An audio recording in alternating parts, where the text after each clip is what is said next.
तत्सवितुर्वरेण्यं भर्गो देवस्य धीमहि धियो यो नः प्रचोदयात्। ॐ गुरुर्ब्रह्मा गुरुर्विष्णु गुरुरेव महेश्वरः गुरुरेव परब्रह्मा तस्मै श्री गुरवे नमः। ॐ अखण्डमण्डलाकारं व्याप्तं येन चराचरं तत्पदं दर्शितं येन तस्मै श्री गुरवे नमः। तस्मै श्री गुरवे नमः। आप सभी को प्रणाम। आज का जो हम लोगों का विषय है चेतन अचेतन सुपर चेतन मन से है, और मेरे पास शायद नया वाला है जिसका पेज नंबर 249 है, और अगर ऊपर से देखें तो 2.106 और शीर्षक है दोष जाने और हटाए बिना स्वयं को शुद्ध न माने। मन को शुद्ध करने की कामना सभी व्यक्ति करते रहते हैं, किंतु मन शुद्धि के लिए मन के दोषों को भी जानना आवश्यक है और फिर उन्हें समाप्त करने की साधना आवश्यक है। यह प्रक्रिया पुरुषार्थ साध्य है, इसलिए उसे साधना समर कहा गया है। मन 5 क्लेशों या 5 दोषों से पीड़ित और लिप्त रहता है। वस्तुतः मन स्वयं में मात्र संकल्पक इंद्रिय है। यह संकल्प उसमें स्वतः नहीं उद्भूत होता, वह अंतःकरण के स्वरूप पर यानी श्रद्धा पर निर्भर होता है। मन स्वयं तो छठी इंद्रिय मात्र है, वह उपकरण है। दोष मूलतः चित्त वृत्ति की स्थिति विशेष का है। सामान्यतः मन, चित्त और बुद्धि एक ही अर्थ में प्रयुक्त किए जाते रहते हैं, परंतु जिसे प्रचलन में मन कहा जाता रहता है वह वस्तुतः अंतःकरण है। अंतःकरण त्रिविध होते हैं, ये हैं बुद्धि, अहंकार एवं मन। वाचस्पति मिश्र ने सांख्य तत्व कौमुदी में 33वें कारिका की व्याख्या में लिखा है, बुद्धि, अहंकार तथा मन के भेद से अंतःकरण 3 प्रकार के हैं। शरीर के अंतर्गत होने से ये अंतःकरण कहलाते हैं। बाह्यकरण 10 होते हैं। ये तीनों अंतःकरण के विषयों को प्रस्तुत करते हैं। विषयों के संबंध में होने वाले संकल्प, अभिमान और निश्चय में ये द्वार या साधन बनते हैं।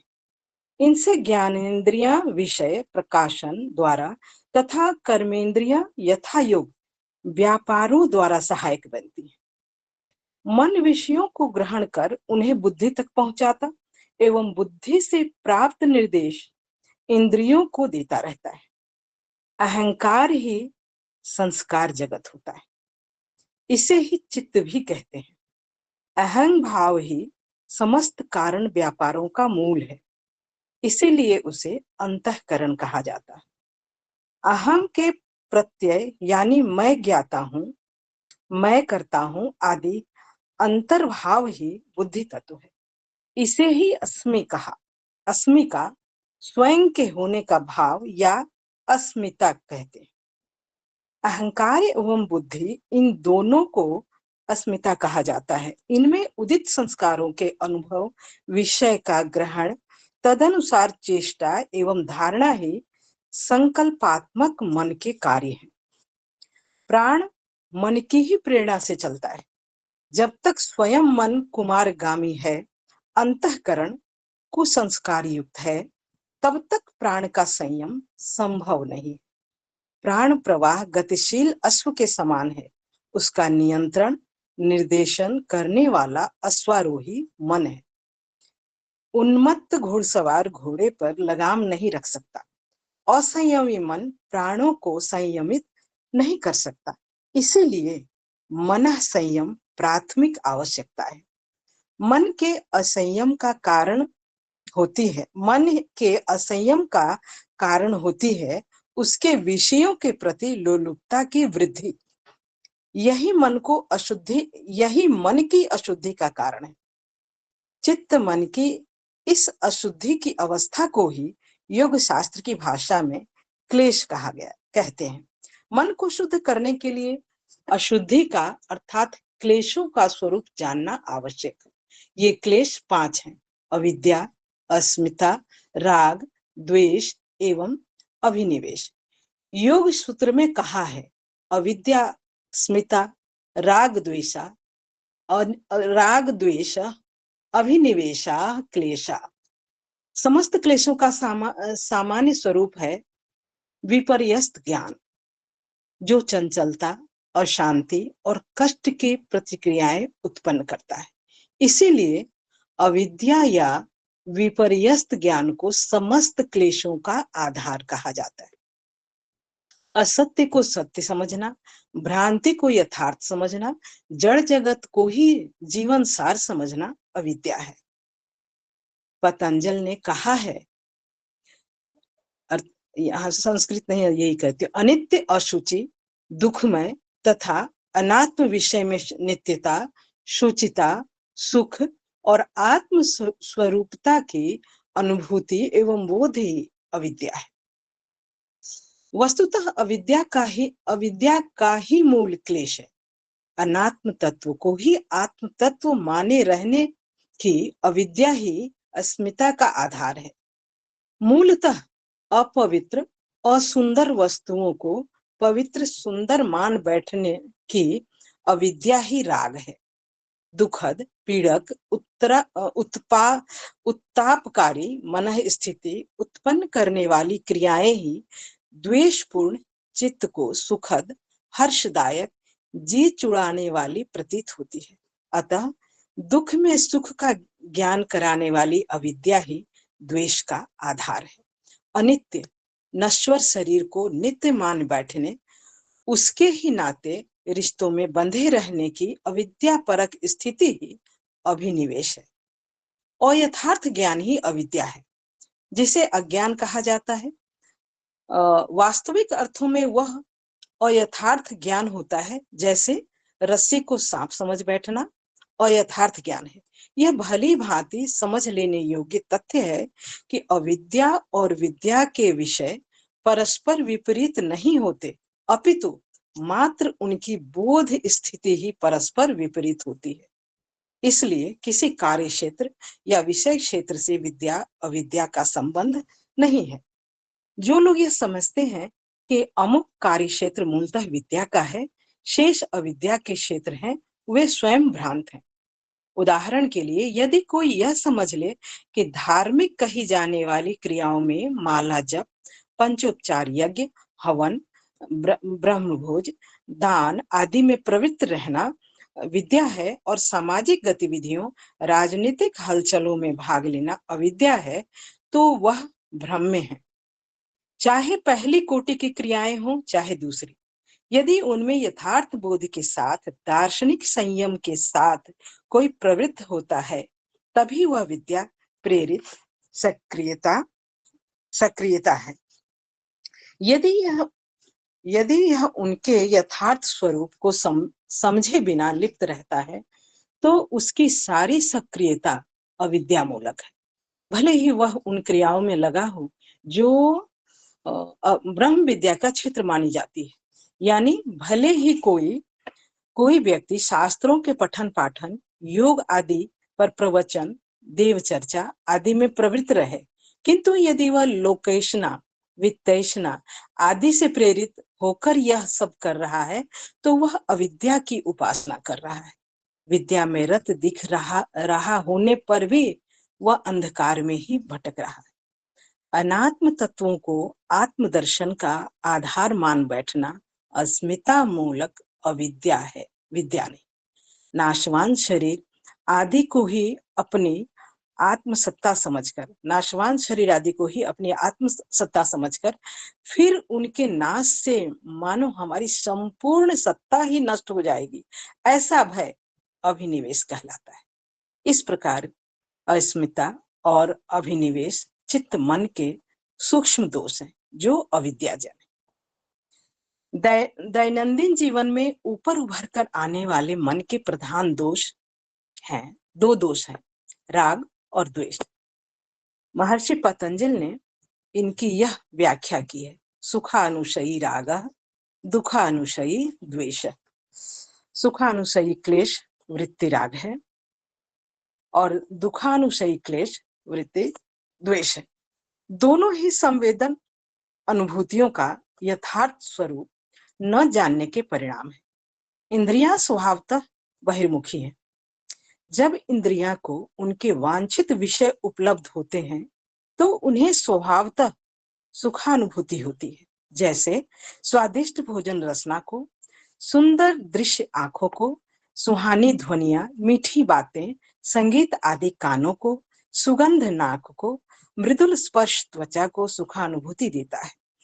अनुभूतियों के ये संदेश मन ही बुद्धि के समक्ष ले जाता है और बुद्धि में पूर्व संचित वासना संस्कारों को उससे क्षणिक तृप्ति का अनुभव होता है। इनसे सुखानुभूति के इन साधनों में स्पृहा, तृष्णा और लोभ का भाव जड़ जमा लेता है। यही राग है। यह राग वृत्ति एक दुस्सह चक्र को जन्म देती है। विषयानुभूतियां तो क्षणिक होती हैं, पर मन अपनी चंचलता के कारण एक से दूसरे विषय की ओर दौड़ता रहता है। जिधर मनोयोग होता है उधर ही इंद्रियां भी सक्रिय होती हैं। मन की निरंतर चपलता का कारण अंतःकरण में संस्कार रूप में जड़ जमाए बैठी करोड़ों वासनाएं जो काल क्रम तथा संयोग सुविधा से उदित होने और प्रबल हो उठने की ताक में ही रहती है। उनसे प्रेरित मन जिस विषय में दौड़ता है, इंद्रिय चेष्टाएं उधर ही अभिमुख हो जाती हैं और विषयास्वादन की प्रक्रिया संपन्न होने लगती है। दूसरी ओर प्रत्येक विषयानुभूति मन पर एक आसक्तिजनक संस्कार छोड़ जाती है। इस संस्कार से प्रेरित मन पूर्वानुभव जन्य आसक्ति भाव के आधार पर उन्हें पाने के ताने बाने उस समय भी बुनता रचता रहता है जब वह विषय सामने उपस्थित नहीं होता। इस प्रकार वासना संस्कार से विषयों में प्रवृत्ति और विषयानुभूति से वासना संस्कार राग चक्र सतत चलता रहता है। राग मन को अवश और विवश बनाता है। जिसके प्रति राग होता है उधर ही इच्छा और संकल्प बरबस दौड़ते रहते हैं। उसे पाने की ललक मन में उठती रहती है। यही स्पृहा है। इसके बिना अतृप्ति का अनुभव होता रहता है। जैसे पानी की प्यास लगने पर पानी के बिना अतृप्ति का अनुभव होता है। यह प्यास या अतृप्ति ही तृष्णा है। तृष्णा लोभ उत्पन्न करती है। विषय प्राप्ति की बलवती इच्छा ही लोभ है। वह इच्छा अपनी प्रबलता के कारण हित अहित, उचित अनुचित का विवेक विचार अस्त व्यस्त छिन्न भिन्न करके रख देती है। राग की प्रबलता में उस क्षण बुरा भी बहुत भला लगने लगता है। अनुचित ही सर्वथा वांछनीय और अधर्म ही आवश्यक धर्म लगने लगता है और सुखकर पदार्थ ही अतिशय सुखद प्रतीत होने लगते हैं। राग की तृप्ति में विषय सुख की प्राप्ति में जो बाधक प्रतीत होता है उस पर प्रतिघात करने की, उसे विनष्ट कर देने की इच्छा उत्पन्न होती है। उसके प्रति मानसिक रोष एवं क्षोभ उत्पन्न होता है। यही सब द्वेष के लक्षण है। इनसे यद्यपि चित्त मन जलता तपता रहता है और दुख पाता रहता है, किंतु द्वेष दुर्भावना की तीव्रता व्यक्ति को उसी में सुख का भ्रम पैदा करती रहती है। राग और द्वेष के ही प्रकट रूप काम एवं क्रोध है। अधिकाधिक संग्रह का लोभ, जिस पर अपना स्वत्व नहीं उसे भी आधिपत्य में करने की इच्छा, चोरी, छीना झपटी, अपहरण आदि की वृत्ति राग का ही परिणाम है। राग द्वेष ही छल कपट, ईर्ष्या निंदा, असत्य, अनुदारता, असहिष्णु, कुटिलता, कृतघ्नता, कटुता, कायरता एवं पशुता को जन्म देते हैं तथा मनुष्यत्व का हरण कर लेते हैं। इसी कारण अविद्या के तामसिक परिणाम प्रमाद, आलस्य, अपवित्रता आदि दुर्गुणों के रूप में सामने आते हैं। यही काम के दोष हैं जो निकृष्ट आचरण की प्रेरणा देते तथा कुसंस्कारों को अस्थायी बनाते रहते हैं। दूषित मन प्राण शक्ति को अधोगामी बनाता है, साथ ही बुद्धि को कुतर्कता, कुटिलता और कुविचार प्रेरणा से भरता रहता है। अतः आत्मशुद्धि के आकांक्षी प्रत्येक मनुष्य को अंतःकरण के इन सभी दोषों को समझकर इन्हें निकाल फेंकने के लिए निरंतर प्रयास करना चाहिए। इसी अभ्यास का नाम साधना है।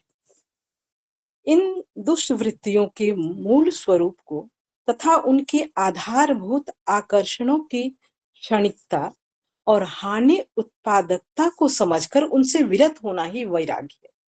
इस तथ्य का पुनः पुनः स्मरण, दुष्वृत्तियों को समाप्त करने की प्रक्रिया का पुनः पुनः अनुशीलन तथा साथ साथ आत्मा की दिव्यता के भाव के बार बार चिंतन आत्म ज्योति के निरंतर धारणा के प्रयास का अभ्यास है। अभ्यास वैराग्य की विविध साधना प्रणाली ही आत्मशुद्धि की सामर्थ्य प्रदान करती है। यह सामर्थ्य उपार्जित करना और दुष्प्रवृत्तियों को समाप्त कर शुद्ध विवेक को जागृत रखना ही परम पुरुषार्थ है। सभी को प्रणाम। जी भैया। बहुत बहुत धन्यवाद दीदी। आपका भाषण तो खैर ऐसे ही बहुत अच्छा होता है, क्योंकि आप इतनी दृढ़ता के साथ एक एक शब्दों का प्रयोग करते हैं कि सुनने वाला उन शब्दों को गहराई तक जाता चला जाता है। आज का जो चैप्टर है ऐसे ही बहुत गहरा है। जो टाइटल है, दोष जाने और हटाए बिना स्वयं को शुद्ध न माने। कोई व्यक्ति अपने आप को अशुद्ध नहीं मानता है, ये बात भी सही है। हम दूसरों को अशुद्ध मान सकते हैं पर अपने को हमेशा शुद्ध ही मानते हैं। और कोई अगर ये पूछे कि आपके दोष हट गए, तो हम कहते हैं नहीं, दोष तो सभी में होते हैं, हम में भी होते हैं, तो क्या बड़ी बात। और गुरुदेव यहाँ पे एकदम स्पष्ट लिख देते हैं कि दोष को जाने और हटाए बिना स्वयं को शुद्ध न माने। यानी आत्मचिंतन, आत्मशोधन की प्रक्रिया हमारी निरंतर अनवरत बनी रहे, चलती रहे, क्योंकि हर दिन दोष जीवन में आ रहे हैं और हर दिन उसका निष्कासन होना भी जरूरी है। आत्मबोध और तत्वबोध की साधना में भी गुरुदेव हम लोग को यही बात बताते हैं। इसलिए यहाँ देखिए, आरंभ इस जगह से लिखते हैं कि अगर मन को शुद्ध करना है तो मन के दोषों को जानना जरूरी है। दोष कहाँ पर है, उसमें दाग कहाँ है, कपड़े में दाग कहाँ है, उसको देख करके उस जगह पर विशेष रूप से घसाई रगड़ाई होती है तो उसके दाग छूटते हैं। और बुराई को दूर करना, यानी अपने दोष को दूर करना आसान नहीं होता, उसमें बड़ी पुरुषार्थ लगाना पड़ता है। इसीलिए इसको साधना समर कहा गया। तो गुरुदेव ने जो उपासना, साधना, आराधना की बात कही, तो साधना विशुद्ध रूप से अपने आप को साधना। अपने आप को मतलब अपने आप में है कौन? अपने हाथ पैर को साधना तो साधना नहीं, अपने मन को साधना ही साधना है। तो इस मन को साधने के लिए यहाँ पर योग दर्शन के में जो पतंजलि ने विस्तार से बताया है, उसके परिप्रेक्ष्य से लेकर के बात शुरू करते हैं और बात को गीता तक ले आकर के समाप्त करते हैं पूज्य गुरुदेव। 5 क्लेश या 5 दोषों से मन पीड़ित रहता है। अपने आप में मन कुछ भी नहीं है, इसलिए उसको 11वीं इंद्रिय कहा गया। ये बाकी इंद्रियों के संकल्प को पूर्ण करने का काम करता रहता है। इसीलिए लिखते हैं कि वस्तुतः मन स्वयं में मात्र संकल्पक इंद्रिय है, ये भौतिक इंद्रिय नहीं है, क्योंकि भौतिक तो मन का कोई अस्तित्व ही नहीं है। लेकिन उसको 11वीं इंद्रिय में गिना जाता है। तो दोष मन में नहीं होता, दोष चित्त की वृत्तियों में होता है, और मन, वे वृत्तियां मन का ही एक हिस्सा होती हैं। अंतःकरण की जो यहाँ पर दिया है वाचस्पति मिश्र के रेफरेंस से, कि 3 आयाम बताए हैं, बुद्धि, अहंकार एवं मन। कहीं कहीं इसको 4 आयाम भी बताए गए, मन, बुद्धि, चित्त और अहंकार। यहाँ पर चित्त और अहंकार को एक साथ समझ लिया गया है, इसलिए बुद्धि, अहंकार एवं मन ये बात करके बात लिखी गई। तो यहाँ आगे ये लिखते हैं कि परम पूज्य गुरुदेव इसको और खोलते हुए आगे लिखते हैं कि मन विषयों को ग्रहण कर उन्हें बुद्धि तक पहुंचाता है। बुद्धि से प्राप्त निर्देश इंद्रियों को देता रहता है। अहंकार ही संस्कार जगत होता है, इसे ही चित्त भी कहते हैं। कोई भी विषय रूप, रस, गंध, स्पर्श, शब्द का के माध्यम से जब हमारे सामने आता है, तो बुद्धि उसको, उसलिए उनको तन्मात्रा कहा गया, उन तन्मात्राओं को रिसीव करती है और उसको इंद्रियों तक पहुंचाती है, देती है, बात करने के लिए निर्देश देती है। यही चीज जब लंबे समय तक चलती रहती है तो चित्त में भी आ जाती है। हर कोई चीज पहले मन में आती है, मन में आई हुई चीज के ऊपर में बुद्धि अपना काम करना शुरू कर देती है। बुद्धि के बताए मार्ग पर इंद्रियां निरंतर कार्य करती रहती हैं, तो धीरे धीरे चित्त मतलब स्वभाव में आ जाती है, आदत पड़ जाती है, आदत में आ जाती है, और वही आदत ही आगे चल करके अहंकार में, यानी अपने स्वरूप को मानती चली जाती है। जैसे उदाहरण स्वरूप कोई व्यक्ति चोर है, वो कहता है कि मैं चोर हूं, या कोई व्यक्ति संगीतकार है, वो कहता है कि मैं गायक हूं। तो पहले दिन वो अपने आप को गायक नहीं कहता है, या पहले दिन अपने आप को चोर भी नहीं कहता है, लेकिन पहले दिन मन में एक विचार आता है, अच्छा या बुरा, दोनों ही तरह के उदाहरण लिए गए हैं, और बुद्धि उस पर काम करना शुरू कर देती है। शरीर यानी इंद्रियां उसके ऊपर में प्रवृत्त हो जाती हैं, और प्रवृत्त होते होते जब लगातार लंबे समय तक चल जाती है, तो अहंकार के रूप में वो अपने आप को वही मानने लगता है कि मैं गायक हूं। पहले दिन जब वो संगीत सीखने की मन में आई, तब उसके मन में बिल्कुल नहीं था कि मैं गायक हूं, या मैं वादक हूं, या कुछ और हूं, या वक्ता हूं। कभी उसके मन में नहीं आती। होने की इच्छा आई होगी उसके पास। तो इसको ही ये जो कर्तापन का बोध है कि मैं ये हूं, इसी को अस्मि, अस्मि मतलब मैं हूं, अपने होने का बोध, इसी को अस्मिता कहा गया, इसको अस्मिता कहते हैं। इसलिए ये जो कोई भी तरह का विचार मन में जगता है, तो उसको ग्रहण करना, उसके अनुरूप चेष्टा करना और उसको धारण करना, ये मन का विशेष कार्य है। अब यहाँ एक बात आती है कि मन काम कैसे करता है, तो स्पष्ट लिखते हैं कि प्राण मन की ही प्रेरणा से चलता है। जब तक स्वयं मन कुमारगामी है, अंतः कुसंस्कार युक्त है, तब तक प्राण का संयम संभव नहीं। इसीलिए पंचकोश के विवरण में कहा गया कि प्राणमय कोश की आत्मा मनोमय कोश में भी निवास करती। किसी किसी ग्रंथों में अन्नमय के बाद में मनोमय और उसके बाद प्राणमय की भी बात कही गई है। इसलिए कि मन के द्वारा ही, मन कमजोर होगा तो प्राण मजबूत नहीं हो सकता, इसलिए उस ढंग से वे लिखी गई है। दोनों का एक दूसरे से बहुत गहरा संबंध है। दोनों, घुड़सवार अगर मजबूत न हो तो घोड़े को संयमित नहीं कर सकता, जो बात गुरुदेव ने लिखी यहाँ पर।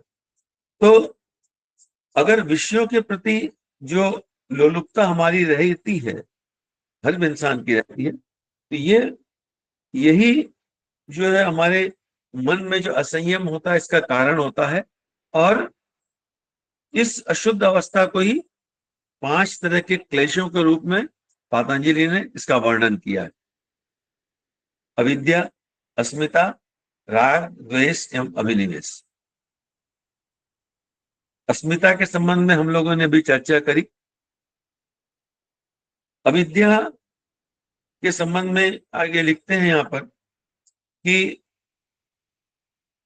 बहुत विस्तार से लिखा है अविद्या के संबंध में। विपर्यस्त ज्ञान जो चंचलता, अशांति और कष्ट की प्रतिक्रिया उत्पन्न करता है, इसीलिए अविद्या या विपर्यस्त ज्ञान को समस्त क्लेशों का आधार कहा जाता है। अविद्या जो शब्द से भी लगता है कि जो विद्या न हो, वो अविद्या। लौकिक तौर पर हम ये समझते हैं कि अच्छे कार्य विद्या के अंतर्गत आते हैं, और जिनको हम बुरे निकृष्ट कार्य समझते हैं वे अविद्या के अंदर में आते हैं। लेकिन यहाँ कितना सुंदर इसका वर्णन किया गया है कि कार्य किसी भी तरीके के हों, चाहे वो पहले कोटि के कार्य हों या दूसरे कोटि के, यदि उसमें यथार्थ बोध के साथ, दार्शनिक समय के साथ कोई प्रवृत्त होता है, तभी वह विद्या प्रेरित सक्रियता है।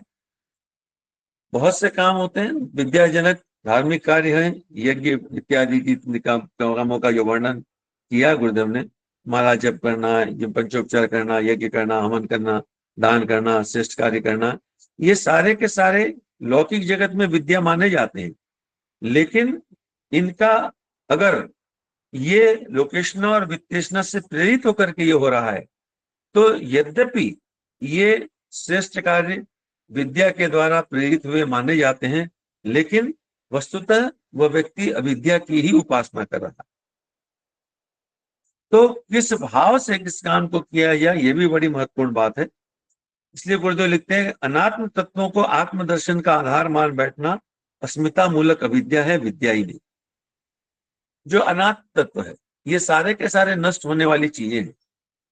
इनको हम संसारिक कामनाओं के वशीभूत होकर के जब ये काम करते हैं, तो ये विद्याजनक होते हुए भी अविद्याजनक लगते हैं। तो विद्या और अविद्या, इन दोनों को इसीलिए इसमें ईशावास्य उपनिषद में कहता है कि इन दोनों को ठीक ठीक जानना आवश्यक। विद्या को और अविद्या को। जो केवल विद्याजनक में रहते हैं वो भी घोर अंधकार में पड़ते हैं, जो केवल विद्याजनक में रहते हैं वे भी घोर अंधकार में पड़ते हैं। तो ये बात, जो बात ईशावास्य उपनिषद में आई, उसका विस्तार यहाँ पे दिया, इसके अंदर में आता है। दो वृत्तियां, इसके आगे दो और की चीजें, राग और द्वेष, इसका भी विस्तार से वर्णन किया गया है इसके अंदर में कि राग क्या है।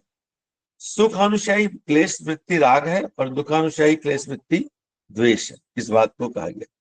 अब राग क्या है? राग जो शब्द से ही समझ में आता है कि चिपकाव, किसी के प्रति लगाव, किसी से अपनापन का बोध होना, ये लगाव होता है। तो राग किससे होता है? जो हमें अच्छा लगता है, हमें मतलब हमारी इंद्रियों को जो अच्छा लगता है, उसी को हम आज की दुनिया में राग मान करके चलते हैं, क्योंकि हम अनात्म भाव में हम भी ज्यादा जी रहे होते हैं।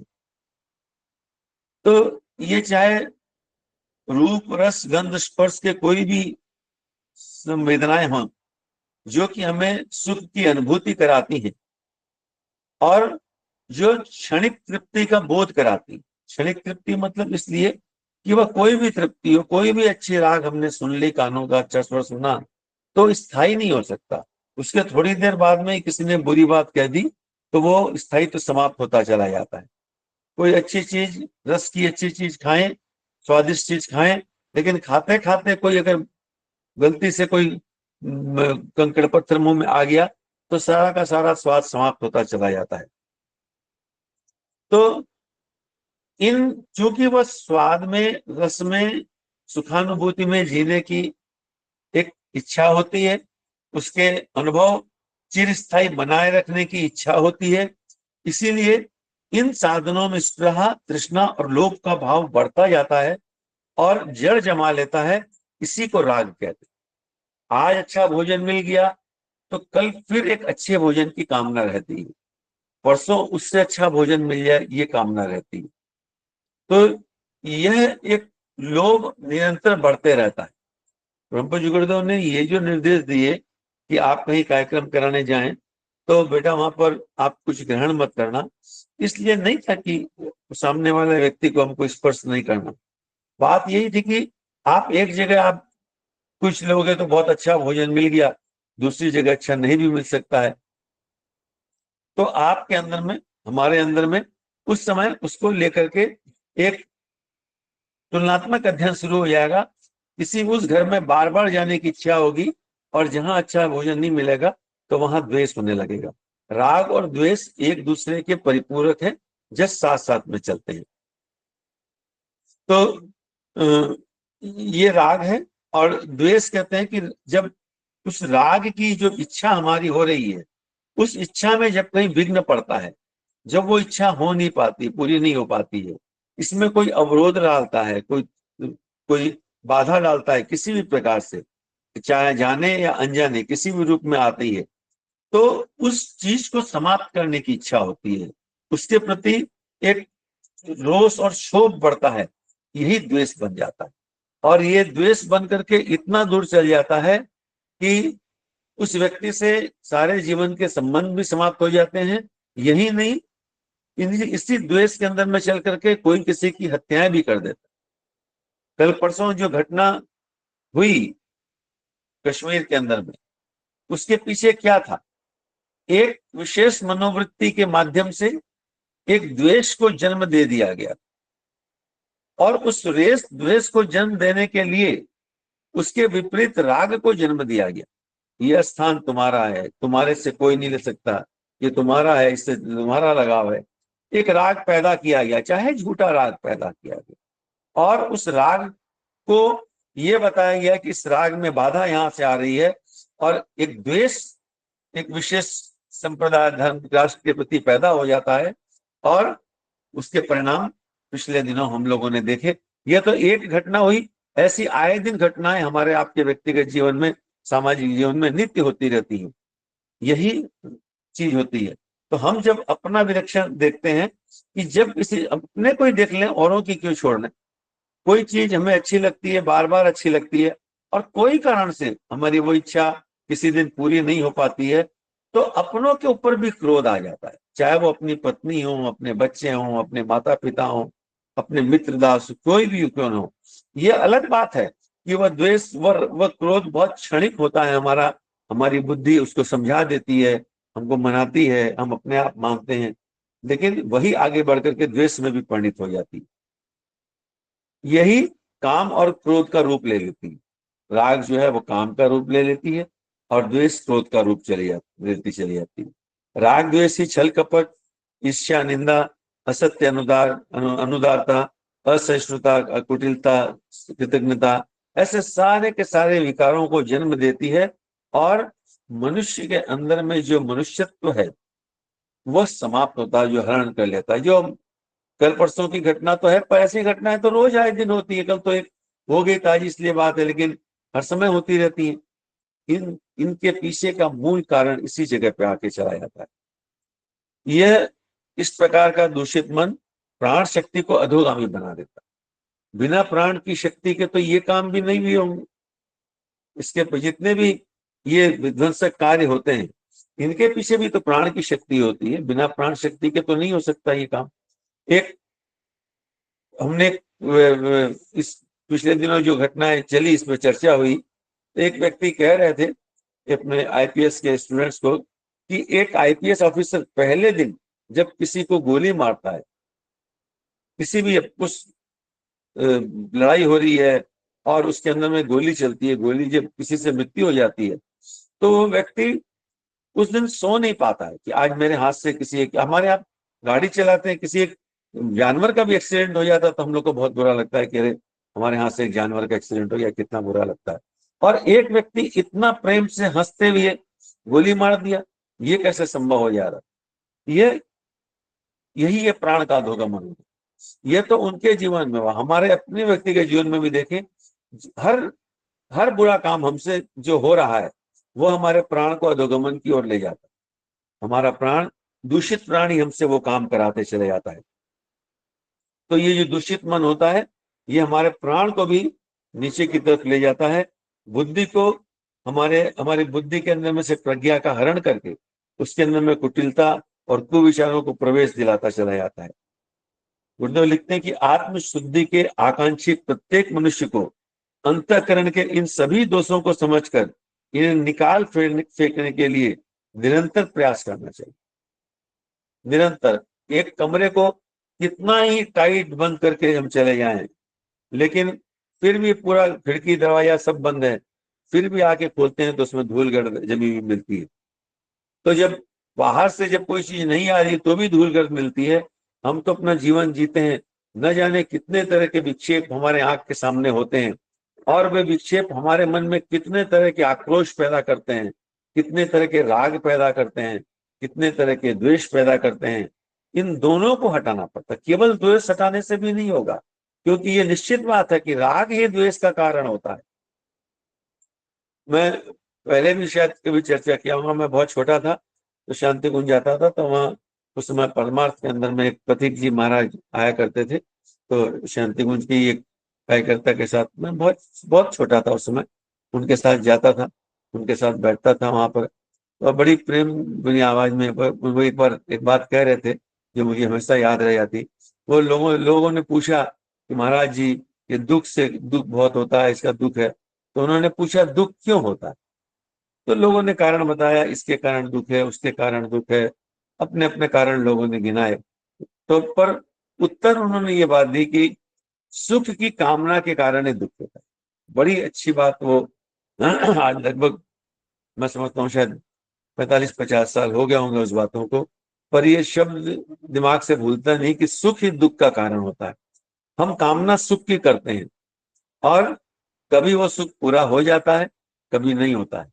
भगवान करे पहले चरण में ही ना हो तो राग आगे बढ़ेगा नहीं, लेकिन पहले चरण में हो जाता है, दूसरे में होता है, तीसरे में होता है। धीरे धीरे उस सुख पर हमें अपना अधिकार लगने लगता है कि यह तो हमारा ही अधिकार है, ये तो हमारा ही है। तो उसी को फिर वो छूटने के का भय लगता है, इसी को अभिनिवेश करते हैं। हमारा मन बार बार उस सुख में डूबे रहना चाहता है, उससे उसके दूर होने का भय लगा रहता है। और जब वो दूर हो जाता है किसी भी कारण से, तो क्रोध आता है, चाहे वो अपने कारण ही आए। कई बार आदमी से ऐसे गलत कार्य हो जाते हैं कि आत्मग्लानि में आत्महत्या तक कर लेता है। क्यों? कि कोई कारण से ग्लानि हुई कि ये चीज हमसे गलत हो गई, उस कारण होता चला गया। तो सारे दुखों का कारण बताकर गीता में जहां भगवान श्री कृष्ण अर्जुन को कहते हैं कि मन को नियंत्रित करने के दो ही उपाय हैं, अभ्यास और वैराग्य, उसका यहाँ गुरुदेव वर्णन करते हैं कि इन दुष्प्रवृत्तियों के मूल स्वरूप को तथा उनके आधारभूत आकर्षणों की क्षणिकता और हानि उत्पादकता को समझकर उससे विरत होना ही वैराग्य। समझकर, हमें नहीं मिला, हम दुखी होकर के वैरागी हो गए, वैरागी हो गया क्योंकि हमको हम जिससे प्रेम कर रहे थे वो वस्तु या व्यक्ति हमें नहीं मिला, हम जिस चीज की कामना कर रहे थे वो हमें नहीं मिला, जो अपेक्षाएं हम चाह रहे थे वो नहीं मिला, तो हमको संसार से वैराग्य हो गया। संसार से वैराग्य नहीं हुआ, अपनी कार्य क्षमता पर हमारा विश्वास कम हो, इसीलिए हमको उससे वैराग्य हो गया, पलायनवादी बनते चले गए। तो कहते हैं कि उनके मूल स्वरूप को और उनकी क्षणिकता को समझकर, जानकर, उनके होने वाले लाभ नुकसान को समझकर उसको छोड़ना, ये वैराग्य। उनके कारण छोड़ना ये वैराग्य नहीं, उनको समझकर जान करके छोड़ना ये वैराग्य। और जान करके छोड़ेंगे तो फिर कष्ट नहीं होता है। जैसे अश्वाद व्रत हम लोग सभी लोग करते हैं, अश्वाद व्रत। अब अगर सामान्य जीवन में कभी भोजन में नमक ना आए तो तुरंत कहते हैं कि अरे नमक नहीं है, कैसा अच्छा नहीं लग रहा है। और वही जब हम सोच करके समझ करके अस्वाद व्रत के लिए नमक छोड़ देते हैं तो हमें वो बुरा नहीं लगता, वो अस्वाद में भी फिर हमें स्वाद आने लगता है। तो ये वैराग्य की बात आती है।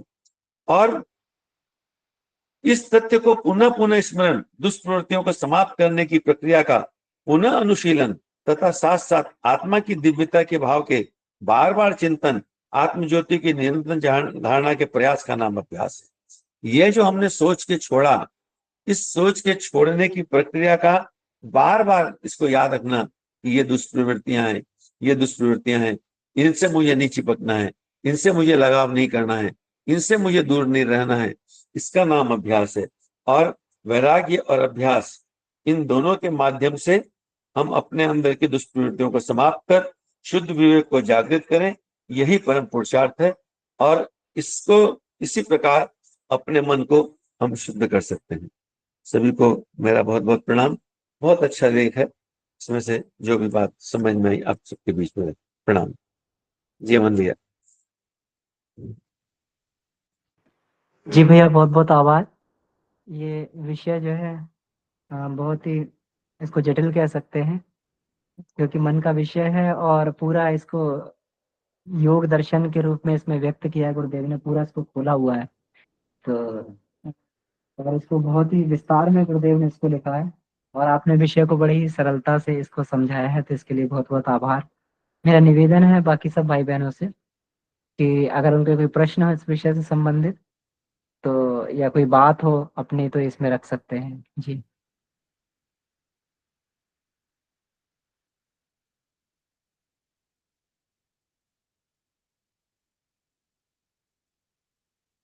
पंचक्लेशों के बारे में पूरा का पूरा दुखों का मूल इसमें बता दिया गया है, और दुखों का मूल भी है, और किस कारण हमारी उसमें आसक्ति हो जाती है, ये भी सारा का सारा इसमें कारण इसमें बता दिया, और कैसे छूटना है ये भी बता दिया है।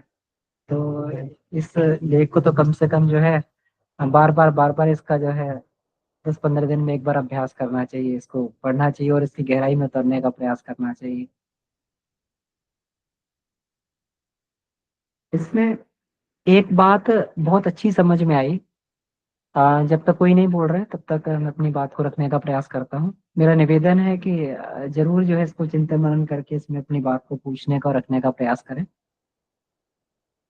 एक बात इसमें जो समझ में आई, ये बहुत ही मुझे इसमें अभी एक पॉइंट ये क्लिक किया कि कहते हैं कि गायत्री उपासना से व्यक्ति के धीरे धीरे कुछ संस्कारों का निर्मूलन होने लगता है, और सुसंस्कार उसकी मनोभूमि में बढ़ने लगते हैं।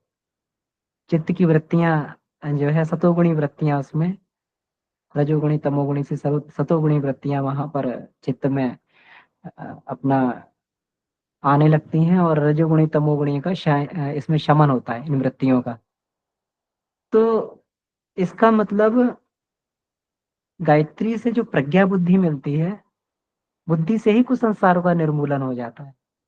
ये बहुत ही अच्छा इसमें ये तथ्य यहाँ पे समझाया गया है, क्योंकि हमेशा मन में कंफ्यूजन ये रहता था कि चित्त क्या है, संस्कार क्या है, और चित्त जड़ है तो फिर संस्कार बार बार हावी क्यों होते हैं? क्योंकि कोई जड़ वस्तु चेतन पे हावी नहीं हो सकती है।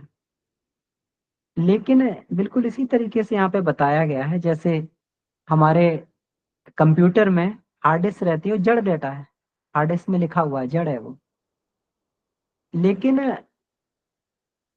कंप्यूटर जब उसे रीड करता है, तो कंप्यूटर की जो मेमोरी होती है जिसको हम रैम बोलते हैं, रैम में वही डाटा जब आता है तो वही सजीव हो जाता है, और सजीव हो जाता है तो वही चलने लगता है।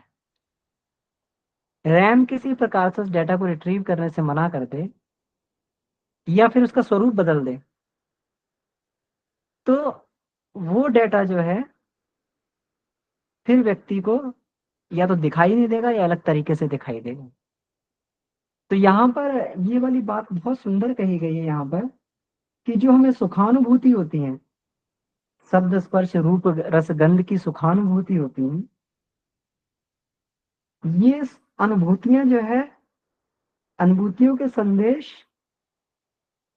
मन बुद्धि के समक्ष ले जाता है, बुद्धि के समक्ष ले जाता है, और बुद्धि में पूर्व संचित वासना संस्कारों को उससे क्षणिक तृप्ति का अनुभव होता है। इसका मतलब बुद्धि ही अनुभव कर रही है, मन यहाँ अनुभव नहीं कर रहा, बुद्धि अनुभव कर रही है, जिसमें जो हमारे चिर संचित संस्कार हैं, तो बुद्धि उनको अनुभव कर रही है, उसको अच्छा लग रहा है। तो ये पूरा का पूरा सुखानुभूति जो है बुद्धि के ऊपर है। अगर यही बुद्धि दुर्बुद्धि अगर प्रज्ञा बुद्धि में बदल जाती है, सद्बुद्धि में बदल जाती है, तो फिर उनके चिर संचित संस्कारों का, कुसंस्कारों का रस आना बंद हो जाता है। और जब उन कुसंस्कारों का रस आना बंद हो जाता है, तो मन में जो एक वासना के कारण जो है बार बार ये उठता है, क्योंकि वासना अपने आप को तृप्त करने के लिए बार बार जो है काल और क्रम के सहयोग से ये वासना के कारण ही ये संस्कार उदित होते हैं।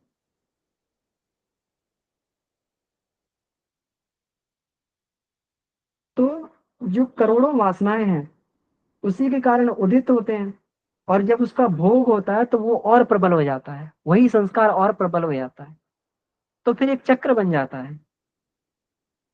मतलब किसी सुख को भोग रहे हैं, वो संस्कार के वश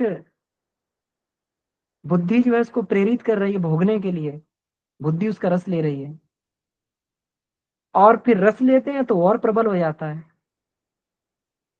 तो इसी प्रकार के चक्र से ये संस्कार और मजबूत होता हुआ चला जाता है, और मजबूत होता हुआ चला जाता है। तो अगर किसी कारण बुद्धि अगर उसमें रस लेना बंद कर दे, तो बुद्धि अगर उसमें रस लेना बंद कर दे, हम कुछ भी खा रहे हैं, इसलिए जैसे कहते हैं ना कि जो भी खा रहे हैं उसको उसको उस भाव से, या कुछ कर रहे हैं तो उसको अनासक्त भाव से जब करते हैं, अनासक्त बुद्धि से, तो फिर उसका कोई रस जो है फिर संस्कार नहीं बना पाता, उसका कोई रस नहीं आता, क्योंकि बुद्धि उसके लिए रस पैदा नहीं करती है। अनासक्त भाव से, आसक्ति नहीं है कोई, जब रस पैदा नहीं हुआ तो कोई संस्कार नहीं बने। तो धीरे धीरे जो है हमारे पुराने संस्कार भी क्षीण होते हुए खत्म होने लगते। तो प्रज्ञा बुद्धि जब ये आती है तो रस जो है किसमें लेती है, फिर रस जो है अपने आत्मा के अनुरूप, आत्म प्रगति के अनुरूप जो वृत्तियां होती है उनमें रस लेती है, और जो आत्मा को अधोगति में वृत्तियां डालती हैं उनमें रस नहीं आता है। तो प्रज्ञा बुद्धि के प्रभाव से धीरे धीरे जो है सतोगुणी रस प्रबल होने लगते हैं, और तमोगुणी रजोगुणी रस जो है क्षीण होने लगते हैं, और संस्कारों का निर्मूलन होने लगता है। तो इसीलिए हमें लगता है कि गायत्री साधना जो है एक बहुत ही बड़ा इसमें जिसको ये कहते हैं कि चित्त की वृत्तियों की सफाई के लिए, कुसंस्कारों के निर्मूलन के लिए बहुत बड़ा इसमें योगदान गायत्री साधना का रहता है। इसीलिए जो गायत्री माता की पहली उपलब्धि है, उनसे प्राप्त होने वाली पहली उपलब्धि है, वो है पाव मानी, पवित्र बनाती है। पाव मानी दूजा नाम, पवित्र बना देती है, व्यक्ति का दूसरा जन्म हो जाता है। फिर इसके बाद तो फिर संसार की विभूतियां, फिर लौकिक अलौकिक विभूतियां मिलती रहती हैं, लेकिन पहला यही है इसमें, और यही सबसे महान विभूति जो गायत्री से प्राप्त होती है। तो ये तथ्य इसमें मुझे बहुत अच्छा लगा कि बुद्धि ही इसका जो है रसास्वादन कर रही है। बुद्धि बुद्धि में ही जो वासना संस्कार है उन्हीं को क्षणिक तृप्ति मिलती है। अगर बुद्धि इसमें रस लेना बंद कर देगी, वासना संस्कारों से उसको जो है तृप्ति नहीं मिलेगी, सुखानुभूति का अनुभव नहीं होगा, तो फिर धीरे धीरे जो है रसानुभूति का अनुभव नहीं होगा, तो धीरे धीरे संस्कार भी क्षय होते जाएंगे। तो हमें लगता है कि इसीलिए बताया गया कि गायत्री साधक की धीरे धीरे बुद्धि सतोगुणी होने लगती है, और उसके तमोगुणी रजोगुणी वृत्तियां अपने आप छूटने लगती हैं। बहुत सारे लोग जिनके गायत्री साधना के विषय में अनुभव है, तो वो लोग बताते हैं कि हम लोग पहले जो भी रजोगुण तमोगुण का आचरण करते थे, भक्ष्य भक्ष्य खाते थे, वो अपने आप छूट गया, उसको छोड़ने की आवश्यकता न पड़ी, सहजता से छूट। तो ये हमें लगता है प्रज्ञा बुद्धि का ही चमत्कार है। उसके पीछे जो विज्ञान है जो काम करता है, गुरुदेव ने बड़े ही इसको उसमें सुंदर इसको गुरुदेव ने प्रस्तुत किया है। जी जी भैया, बहुत अच्छी बात आपने रखी। इसमें एक ये भी हम दे रहे हैं कि बुद्धि अपने पूर्व अनुभवों के आधार पर उसको लेती, संचित संस्कारों के आधार। ये संस्कार इस जन्म के भी हो सकते हैं और जन्म जन्मांतरों के भी हो सकते हैं। जैसे विवेकानंद ने अपनी एक पुस्तक में लिखा है कि मुर्गी अगर जैसे मुर्गी के बच्चे चूजे से बाहर आते ही दाना चुनना आरंभ कर देते हैं, और बतख का बच्चा अंडे से निकल करके सीधा पानी में तैरना शुरू कर देता है। अगर कोई मुर्गी बत्तख के बच्चे को सेना शुरू कर दे तो भी बत्तख का बत्ता जब फूटेगा, उसका डंडा जब फूटेगा, तो वो पानी की तरफ जाएगा। मुर्गी को भले डर लगे कि बच्चा पानी में जाएगा, डूब जाएगा, वो अपने अनुभव से चीज को सोच रही है, लेकिन वहां जाकर के चला गया। तो ये कैसे हो गया? ये उनके उस उस जीव के अपने संचित संस्कार हैं। उस चाहे वो हर योनि के अपने संचित संस्कार हैं, और उसके आधार पर उसे ले जाती है बुद्धि। मनुष्य के साथ में, मनुष्य चूंकि इन सबसे श्रेष्ठ है, तो इसके पास दोनों तरह की चीजें हैं। किसी भी चीज में जो रस पैदा हुआ, वो रस, जैसा आपने कहा, बुद्धि ने उस पर विचार किया। अब अगर ये विचार करके ये समझ ले कि इसकी उसकी क्षण भंगुरता कोई अगर शाश्वत समझ ले, तो वो संसार की बुद्धि, या जिसको हम दुर्बुद्धि कहते हैं, वे एक थोड़ा अंतर दिखाने के लिए बुद्धि का एक हिस्सा वो होता है कि संसार की क्षणभंगुरता कोई वो परमानेंट मान लेता है। और अगर वो उसको समझ करके कि भाई इसको करने से क्या लाभ, ये तो बेकार चीजें हैं, उसको छोड़ करके अगर श्रेष्ठता के मार्ग पर बढ़ता है, तो उसी को प्रज्ञा बुद्धि कहते हैं। तो वही, अगर इस जीवन में अगर वो अपनी बुद्धि के द्वारा उन संस्कारों को, उन अनुभूतियों को की क्षणिकता को और उनके होने वाले नुकसानों को अगर आदमी समझ ले, तो वो प्रज्ञा और वही वैराग्य हो जाता है जो गुरुदेव ने लिखा। तो आपने जो कहा कि बिल्कुल सही बात, ये गायत्री मंत्र जप करने से ये फिल्टर उसमें लग जाता है, और ये फिल्टर उसको प्रेरित करता है कि तुम इधर चलो। जाएगा या नहीं जाएगा, वो तो फिर उसकी अपनी मनस्थिति की भी निर्भर करता है। संघर्ष चलता रहता है, बार बार मन बुद्धि ये कहती है कि नहीं, ये प्रज्ञा बुद्धि कहती है कि नहीं, ये ठीक नहीं है, और संसार बुद्धि कहती है कि इसमें बुरा भी क्या है। और इसी बीच में मनुष्य झूलता रहता है, कभी इधर कभी उधर, और साधना की शक्ति से धीरे धीरे उसमें श्रेष्ठता की ओर बढ़ने की शक्ति आने लगती है। तो बहुत अच्छा आपने इसको बताया कि गायत्री मंत्र से किस प्रकार हमें इसका लाभ हो जाता है।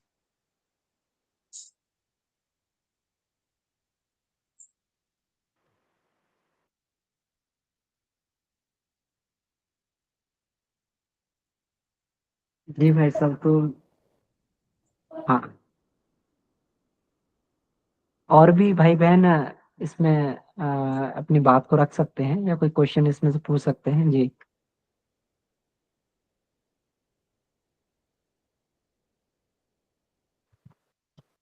प्रणाम भैया, सभी को प्रणाम। दी प्रणाम।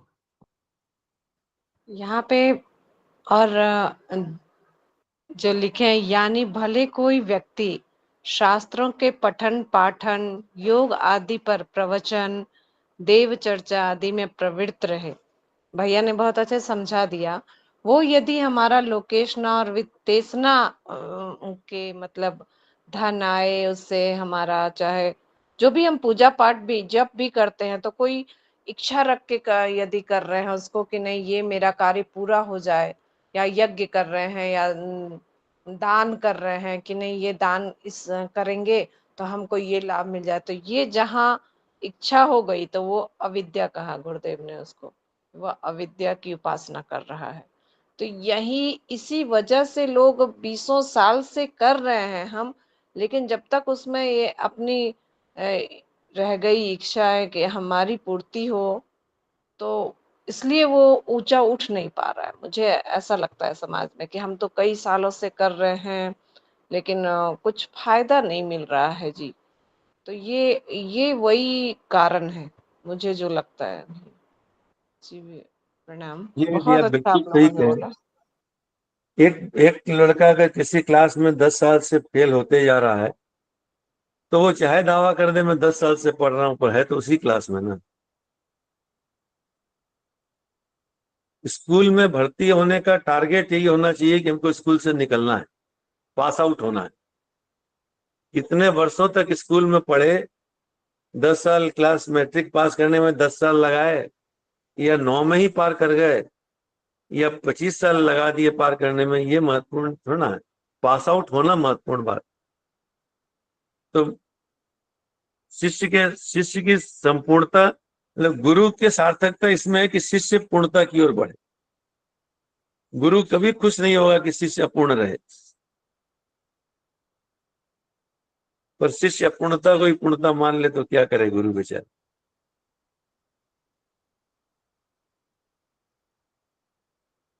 शिष्य कहे कि मुझे स्कूल अच्छी लग रही है, क्लासरूम बहुत बढ़िया है, टेबल कुर्सियां बहुत अच्छी हैं, बड़ा आनंद आ रहा है, तो गुरु क्या करे बेचारा।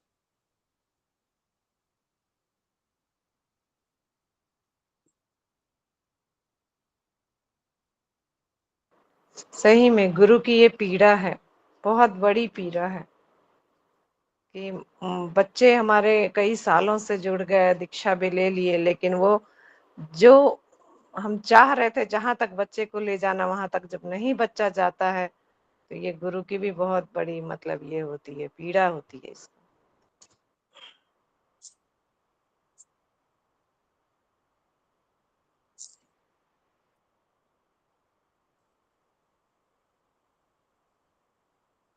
जी हाँ, बिल्कुल सही दीदी, गुरु की पीड़ा होती है।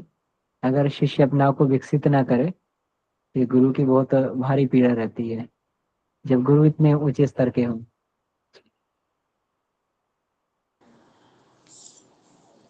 दीदी प्रणाम सभी को। दीदी मेरा एक क्वेश्चन था।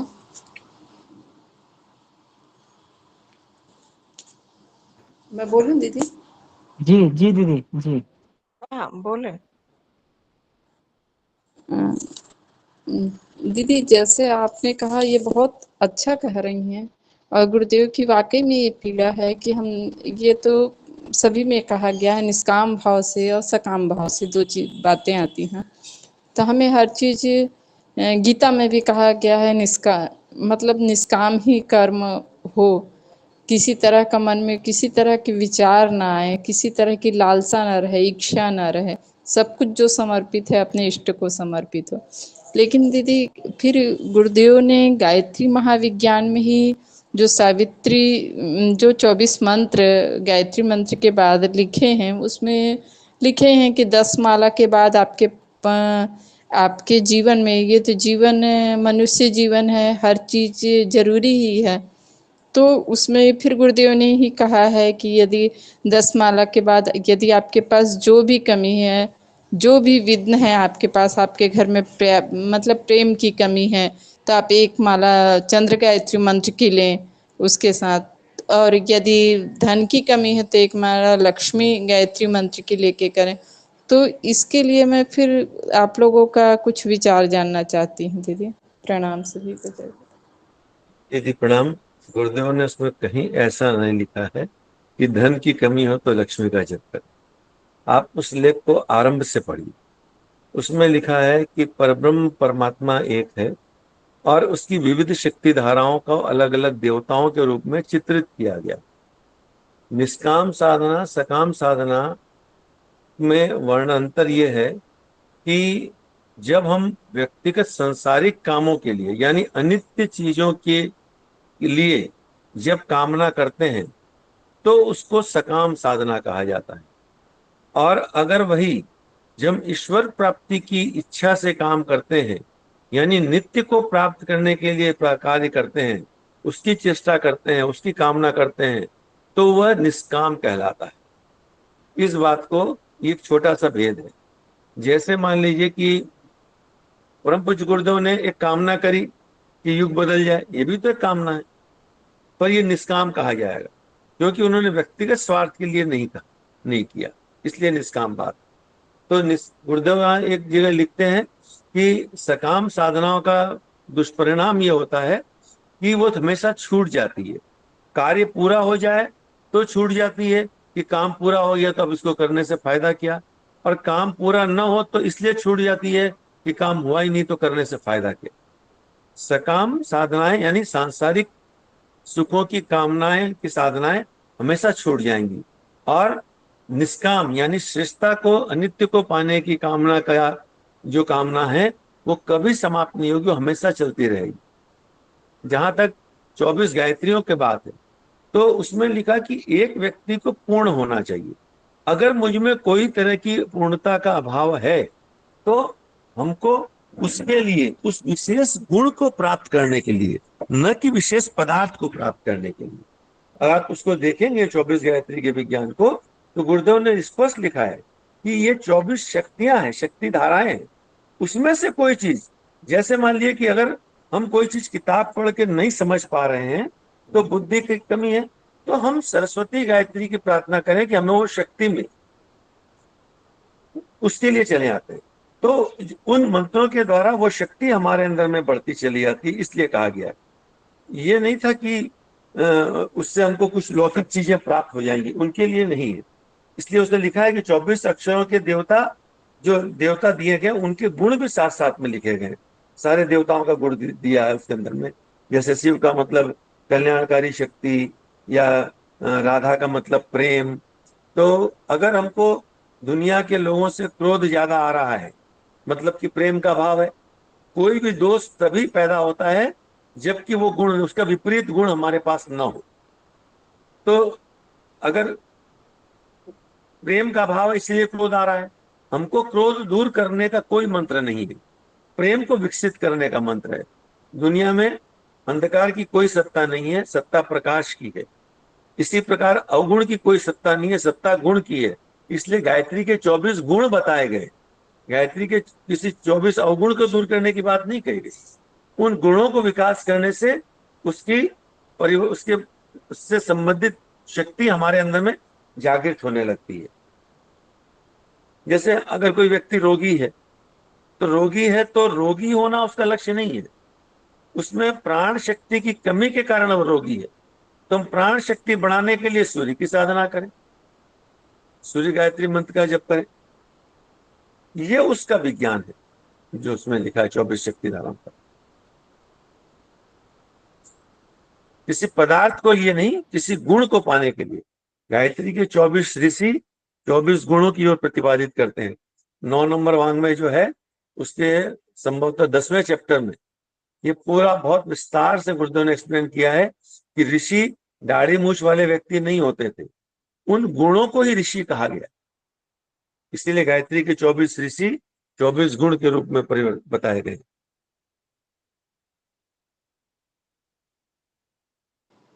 जी भैया, धन्यवाद। धन्यवाद। अमन भैया समय भी हो गया। बहुत सुंदर भैया। बेझिझक बहनों से प्रार्थना, बहनें आप बिल्कुल ना झिझके, जो भी मन में आता है वो बोले यहाँ पर, और हर समाधान गुरुदेव की प्रेरणा से मिलेगा। सब भैया लोग अच्छे अच्छे हैं यहाँ पे। और लक्ष्मी का मतलब संतोष नामक धन है ना। जहाँ संतोष आ गया हमारे जीवन में तो फिर किस लक्ष्मी की हम बात कर रहे हैं। तो बहुत कुछ है जी। प्रणाम, समय हो। जी भाई, सब हेलो। समय हो गया। हेलो। जी जी जी दीदी। हाँ जी, सबको प्रणाम। हाँ जी, मैं ये पूछना चाहती हूँ, इसमें एक तरफ ये बताया है कि है ना, कुछ मांगना नहीं चाहिए भगवान से। दूसरा फिर क्या है, महत्वाकांक्षी होना चाहिए। तो हम अपनी इच्छा रखनी चाहिए, मांगना चाहिए या नहीं चाहिए, कैसे? मान लो कारोबार है अपना, हम उसके प्रति इच्छा रखेंगे या नहीं, हाँ हमारा ये काम होना चाहिए, करना चाहिए, ये मेरे को समझ नहीं आ रहा। जी, जहां तक आपकी बात, बैकग्राउंड से थोड़ा नॉइस भी था, पूरा क्लियर नहीं हुआ, पर जो बात समझ में आई वो ये थी कि जो भी हमने कहा कि अगर व्यक्तिगत जीवन के, अगर हम ईश्वर से मांगते हैं कि मुझको ये दे दे, तो इसका मतलब ये है कि ईश्वर को पता नहीं है कि इसको देना चाहिए कि नहीं देना चाहिए। इसको दूसरे तरीके से देखें, ईश्वर को जितना हमारे लिए अपेक्षित है ईश्वर ने हमें दिया है हमारी पात्रता के आधार पर। वह किसी के साथ भी भेदभाव नहीं करता।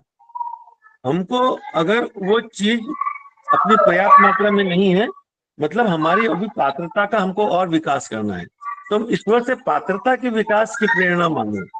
वो प्रेरणा भर ही दे सकता है। यही बात प्रज्ञोपनिषद के प्रथम खंड में लिखते हैं नारद भगवान विष्णु की, मैं तो प्रेरणा भर दे सकता हूँ। और गायत्री मंत्र भी प्रचोदयात ही करता है, और उस प्रेरणा से मनुष्य उसके लिए काम करता है। तो ईश्वर से हम मांगे वही जो हमारे लिए, पहले तो ये विश्वास रखें कि हमारे लिए जो अपेक्षित है वो उसने हमें दिया है, जितने के लिए हम योग्य हैं उतना उसने हमें निश्चित रूप से दिया है। वो कोई काम हमारी प्रार्थना से नहीं देता है, हम जिसके अधिकारी हैं वो हमारा सहज रूप से हमें मिलता है, और अपनी पात्रता बढ़ाते रहेंगे तो आगे और भी मिलता रहेगा। इस विश्वास के साथ आराधन पथ पे चलेंगे तो आनंद आएगा।